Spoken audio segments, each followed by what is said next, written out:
నిమిషం మాట్లాడండి. నన్ను చంపేస్తాడు చూస్తున్నాడు ఆయన ఇప్పుడు.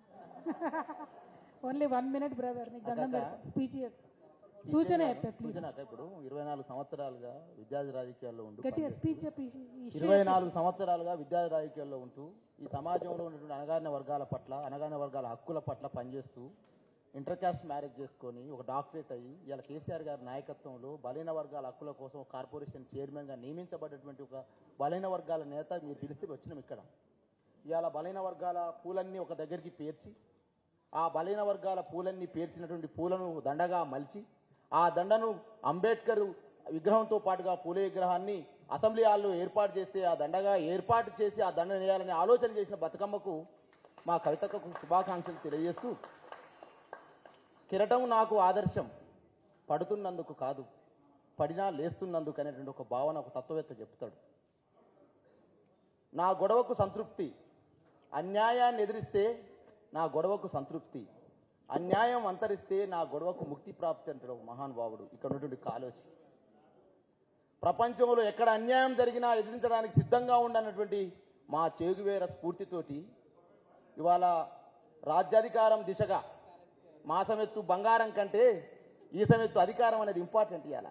ఇవాళ అధికారం అనేది నాకు వచ్చింది కాబట్టి ఇవాళ రాష్ట్రంలో ఉన్నటువంటి 28 జిల్లాల్లో తిరగలిగిన దూదిమెట్ల బాలరాజు యాదవ్గా ఉద్యమంలో ఉండవచ్చు, ఉద్యమంలో 50 రోజులు జైలుకు పోవచ్చు, 152 కేసులు ఉండవచ్చు, డాక్టరేట్ ఉండవచ్చు. కానీ అణగారిన వర్గాల నాయకుడు అధికారి కూడా కాగలని నిరూపించింది తెలంగాణ ఉద్యమం, తెలంగాణ రాష్ట్ర తొలి ముఖ్యమంత్రి కేసీఆర్ అని చెప్పేసి ఇలా ఈ సాక్షిగా చెప్పగలం. ఇవాళ నామినేట్ పోస్టులు అనేవి నింపబడతా ఉన్నాయి. గతంలో కూడా నామినేట్ పోస్టులు ఇవ్వబడ్డాయి. 50 నామినేటెడ్ పోస్టులు ఏర్పడితే ఈ రాష్ట్రంలో ఉన్నటువంటి బలహీన వర్గాల నేతగా గుర్తించిన కేసీఆర్ గారు మమ్మల్ని అందరినీ 50 కార్పొరేషన్ చైర్మన్లలో 50% కార్పొరేషన్ చైర్మన్ అంటే 24 కార్పొరేషన్ చైర్మన్లు మమ్మల్ని అందరు యువకుల్ని ఎస్సీ, ఎస్టీ, బీసీ బడుగు బలహీన వర్గాల వరకు బిడ్డలే కాకుండా 24 మంది బీసీలను కార్పొరేషన్ చైర్మన్ చేసింది. 50 ఇట్లలో 24 బీసీలు చేసిండు కాదా? మహాత్మా జ్యోతిరావు పూలే పాఠశాలలు పెట్టిన మాట వాస్తవం కాదా? ఎస్సీ, ఎస్టీ, బీసీ మైనార్టీ వర్గాలు ఓన్లీ ఎమ్మెల్యేలకు మరి కావడి మోసే కావడిదారులే కావద్దు, మార్కెట్ కమిటీలో రిజర్వేషన్లు ఉంటే వీళ్ళకు కూడా నాయకులుగా తయారుతున్న మార్కెట్ కమిటీ రిజర్వేషన్ పెట్టిన మాట మా నాయకుడు వాస్తవం కాదా? ఓకే, 2 అంశాలు అయిపోదు, అక్క ముందరే మాట్లాడుతున్నాం. ఎందుకంటే ప్రతిరోజు మేము టీవీలలో చెప్తాం మా కేసీఆర్ గారి గురించి. అదే క్రమంలో ఇవాళ అమ్మగారు ఇవాళ పెద్ద ఎత్తున నామినేట్స్ పోటీ నిర్మిస్తూ ఉన్నారు. ఎమ్మెల్సీ నియమించారు, టీఎస్పీసీ నియమించారు, ప్రభుత్వ సలహాలు నియమించారు, మంత్రులుగా నియమించారు, సీఎం సెక్రటరీగా నియమించారు, సీఎం పిఏ నియమించారు, సీఎం ఓఎస్డీ నియమించారు, సీఎం పిఆర్ఓ నియమించారు, ఇంటెలిజెన్స్ చీఫ్ నియమించారు, అడ్వకేట్ జనరల్ నియమించారు, అడిషనల్ అడ్వకేట్ జనరల్ నియమించారు, హైదరాబాద్ సిపి నియమించారు, సీఎం ఓఎస్డీ నియమించారు. 13 పోస్టులు నియమించారండి. 13 పోస్టులు 7వ గ్యారెంటీ అని చెప్తున్నారుగా మీరు. సామాజిక న్యాయం 7వ గ్యారెంటీ అని చెప్పుకుంటారు. ఈ ప్రభుత్వాన్ని ఒక మాజీ కార్పొరేషన్ చైర్మన్ గా బీఆర్ఎస్ పార్టీ అధికార ప్రతినిధిగా మీ యొక్క జాగృతి సమావేశం నిలదీస్తా ఉన్నా నేను. సామాజిక న్యాయం 7వ గ్యారెంటీ అయితే 13 పోస్టులు ఎట్లా ఒక గ్యారెంటీకి ఒక్కరికే ఇస్తారని ఎజెండాగా అడుగుతాను నేను. ఇలా మీరు అన్నారు కదా ఆ రోజు మా సార్ని, తడవకూడదా మేము? మా గొంతు తడవకూడదా? ఈ గొంతు లాగానే గొంతు నడవకూడదా? మాకు విద్య కావాలన్నాడు, మాకు పాఠశాలలు పెట్టినాడు. మేము ఆర్థికంగా ఎదగాలన్నాడు, ఇలా ఎస్సీ, ఎస్టీ, బీసీ మైనార్టీ వర్గాల కోసం పెట్టినారు. ఇలా గురుకుల పాఠశాలలు పెట్టినారు. ఆర్థికంగా ఎదగడం కోసం ఆ రకమైన అవకాశాలు, విద్యాపరంగా ఎదగడం కోసం మహాత్మా జ్యోతిపుల అవకాశాలు.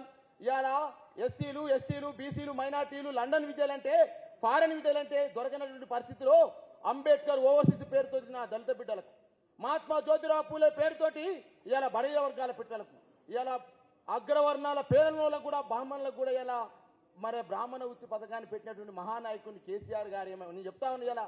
ఇలా అన్ని రకాల జేఏసీలు ఏర్పడి తెలంగాణ ఉద్యమం చేసినట్టుగా ఉంది. ఇవాళ తెలంగాణ ఉద్యమంలో లేని వాళ్ళేమో హీరోలు అయినారు, తెలంగాణ ఉద్యమానికి ఆయువు పోసిన ఊపిరి పోసిన ఆయన విలన్ చేస్తా ఉన్నారు. దీన్ని ఈ సమావేశం తరఫున బీఆర్ఎస్ పార్టీ అధికార ప్రతినిధిగా ఒక మాజీ కార్పొరేషన్ చైర్మన్ గా ఆ చర్యల్ని ఖండిస్తా ఉన్నా నేను. ఇవాళ మేధావులైన మీరు, వివేకవంతులైన మీరు, విజ్ఞానవంతులైన మీరు మరి అలా మహాత్మా జ్యోతిరావు పూలే ఏదైతే విగ్రహం ఉందో, విద్య లేక వివేకం లేదు, వివేకం లేక జ్ఞానం లేదు, జ్ఞానం లేక సంపద లేదు, సంపద లేకపోనని అణగారి వర్గాలు అధికారానికి దూరంగా ఉంటాయని చెప్పేసి అధికారికి దగ్గరయ్యే విధంగా, అధికారానికి దగ్గరయ్యే విధంగా ఆ పూలే విగ్రహం ఏలు చూపెడతా ఉందని చెప్పినటువంటి మహానేత యొక్క విగ్రహాన్ని అసెంబ్లీలో పెట్టడం కోసం ప్రయత్నం చేసే క్రమంలో మా మాజీ ముఖ్యమంత్రి, మా తొలి ముఖ్యమంత్రి చెప్పినటువంటి మాటలు మీకు గుర్తు చేస్తా ఉన్నా. అంబేద్కర్ యొక్క చూపుడు వేలు సాక్ష్యం ఈ రాష్ట్రం ఆవిర్భావం. అటు చూపున్నాడు అమరవీరుల యొక్క స్తూపం సాక్ష్యం ఈ అమరవీరుల త్యాగాలకు, అమరవీరుల యొక్క త్యాగాలను గుర్తు చేసుకొని డాక్టర్ బాబాసాహెబ్ అంబేద్కర్ చూపుడు వేలును సాక్ష్యం చేసుకొని ఈ డాక్టర్ బాబాసాహెబ్ అంబేద్కర్ సచివాలయంలో కూర్చున్న హెచ్ఓడి అయినా, సచివాలయం కూర్చున్న మంత్రి అయినా, సచివాలయం కూర్చున్న ముఖ్యమంత్రి అయినా కూడా డాక్టర్ బాబాసాహెబ్ స్ఫూర్తితోటి పనిచేయాలని చెప్పేసి ఆలోచన చేసిన మహానాయకుడు కేసీఆర్ని ఇవాళ మనం మేధావులుగా ఒకసారి ఆలోచన చేయాలి. వారి యొక్క త్యాగాలని, వారి యొక్క తెగింపుని, వారి యొక్క గుర్తింపుని, వారు చేసినటువంటి పోరాట పటిమని. అదే క్రమంలో ఈ మహాత్మా జ్యోతిరావు పూలే ఏదైతే ఉందో ఈ మహాత్మా జ్యోతిరావు పూలే విగ్రహాన్ని అసెంబ్లీలోనే కాదు ట్యాంకు బండు పైన వారు అంబేద్కర్ గురువుగా భావించబడ్డారు. కాబట్టి ముఖ్యమంత్రి గారి గతంలో చెప్పినాం కేసీఆర్ గారికి, సార్ బలహీన వర్గాలు కూడా కోరుకుంటా ఉన్నారు అంబేద్కర్ విగ్రహం 120 అడుగుల విగ్రహమే కాదు, ఇంకొక అడుగు, ఆయన గురువు కాబట్టి ఒక అడుగు విగ్రహం పెంచి 120 అడుగుల విగ్రహాన్ని, పూల విగ్రహాన్ని ట్యాంకు పైన పెట్టి ఈ బలహీన వర్గాల ఆత్మను ఆవిష్కరించాలని చెప్పేసి కూడా ఇవాళ ఈ సమావేశం ఈ ప్రభుత్వానికి మా తొలి ముఖ్యమంత్రి తరపున మేము డిమాండ్ చేస్తూ మరి ఇంత చక్కటి అవకాశాన్ని, ఇంత చక్కటి ఆలోచనను, ఇంత చక్కటి మేధోమదనాన్ని, ఇంత చక్కటి అభిప్రాయాలను మీరు పంచుకున్నందుకు పేరున మీ అందరూ కూడా ఈ యొక్క కమిటీ అధ్యక్షుల వారు మా టీడబ్ల్యూజే రాష్ట్ర ప్రధాన కార్యదర్శి మా రమణన్న గారికి ధన్యవాదాలు తెలియజేస్తూ మా రాజారామన్న వాస్తవం కూడా పాపం ఉస్మాన్ సిటీ నుంచి రాజారామన్న కూడా మొదటి నుంచి కూడా మేము యూనివర్సిటీలో ఉన్నప్పటి నుంచి ఒక 20 సంవత్సరాలుగా మరి అనేక రకాల హక్కుల కోసం పోరాడుతూ ఇలా గొప్ప సమావేశం ఏర్పాటు చేసినారు. మీ అందరికి ధన్యవాదాలు తెలియజేస్తూ ముగిస్తా ఉన్నా. జై భీమ్, జై పూలే, జై తెలంగాణ, జై కేసీఆర్.